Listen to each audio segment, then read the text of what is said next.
मित्रांनो, ठरलं तर मग या मालिकेच्या पुढील भागामध्ये आपण बघणार आहोत अर्जुनने घरामध्ये छानसे डेकोरेशन करून सगळीकडे तन्वीच्या लहानपणीचे फोटो लावलेले असतात. अर्जुन सगळ्यांना खाली बोलवतो तेव्हा घरामध्ये डेकोरेशन आणि सगळीकडे तन्वीचे फोटो बघून सगळेजण गोंधळात पडतात.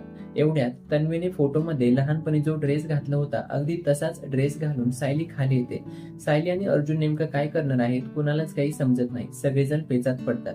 तेव्हा सायली सगळ्यांना सांगू लागते की तीच खरी तन्वी आहे, तिला तिची ओळख पटली आहे आणि तिला तिचा भूतकाळ आठवला आहे.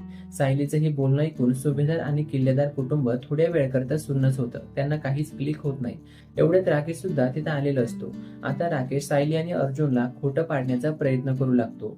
सायली हीच खरी तन्वी आहे तर हे तुम्ही दोघं मिळून सिद्ध करा, तुमच्याकडे पुरावे काय आहेत, असा प्रश्न राकेश तिथं उपस्थित करतो.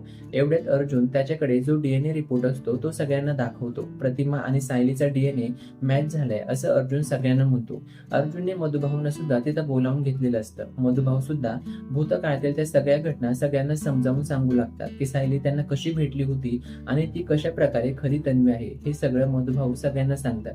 तेव्हा सगळ्यांचा विश्वास बसतो की इतक्या वर्षांपासून आपण ज्या तन्वीच्या शोधात होतो ती तन्वी दुसरी तिसरी कुणीही नसून सायलीच आहे. आता घरामध्ये हे सत्य कळल्यानंतर आनंदाचं वातावरण निर्माण होतं. सगळेजण आनंदाने सायलीला मिठी मारतात. आता राकेश, नागराज आणि प्रियाचा पुढील डाव काय असेल हे बघणं रंजकदार असणार आहे. तर ही मालिका बघत राहा आणि अशाच अपडेट्स करिता लगेचच चॅनेलला सबस्क्राईब करा.